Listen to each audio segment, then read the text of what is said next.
Le besoin actuel, c'est que les enfants de Dieu sachent en quel temps nous sommes.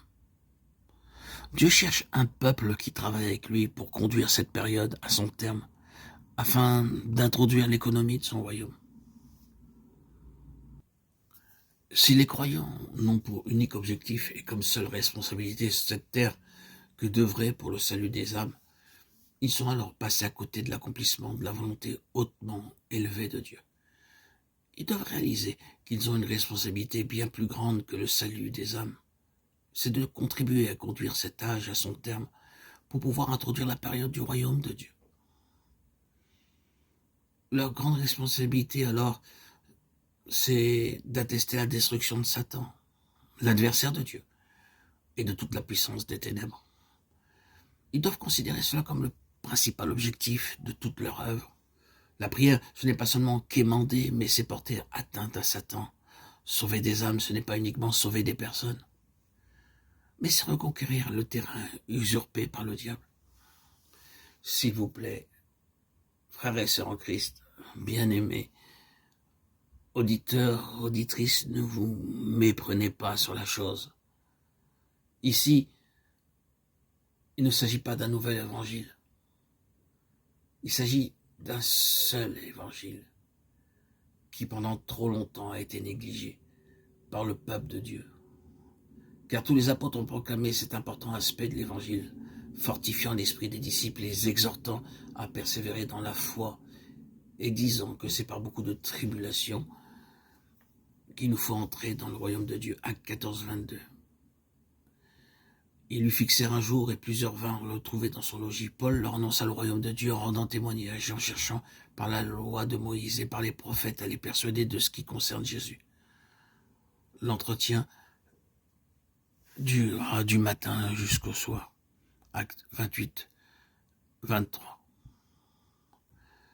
S'il vous plaît, entendez bien que nous ne rabaissons pas l'œuvre d'évangélisation, car le salut des hommes et des femmes est une chose glorieuse et qui ne doit jamais être dépréciée. Mais dans cette œuvre du salut, des âmes ne perdront pas de vue le royaume. Nous deviendrons des collaborateurs de Dieu très précieux si nous avons en vue le royaume de Dieu et les choses qui concernent le conseil prédéterminé de Dieu à l'égard de son ennemi. Pourquoi, lorsque les enfants de Dieu témoigneront du royaume des cieux, la fin arrivera-t-elle? Nous devons, une fois de plus, bien saisir l'importance et la valeur d'une étroite collaboration entre Dieu et les hommes. Dieu veut que la fin de cet âge arrive. Et cependant, si ses enfants faillissent dans leur collaboration avec lui en témoignant de leur opposition à cet âge et en désirant la venue de son royaume, il remettra plus tard la venue du royaume.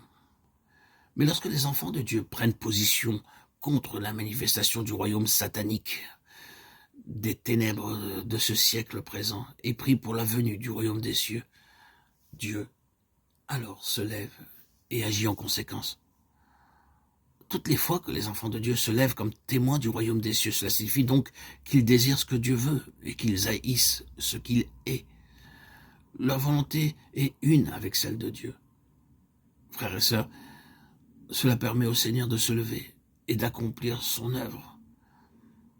Ne présumons jamais que la fin de cet âge présent sera quelque chose qui arrivera de manière automatique. Non, non. Si nous ne désirons pas faire la volonté de Dieu, cette volonté divine demeurera alors cachée. Ainsi donc, Dieu attend patiemment aujourd'hui. Il cherche ceux qui sont d'une même pensée avec lui et qui veulent collaborer avec lui pour mettre un terme définitif à cet âge présent. Bien-aimés en Christ, frères et sœurs, auditeurs, auditrices, chers abonnés, qui parmi nous désire accomplir cette grande œuvre? Quels sont ceux qui parmi nous veulent en payer le prix?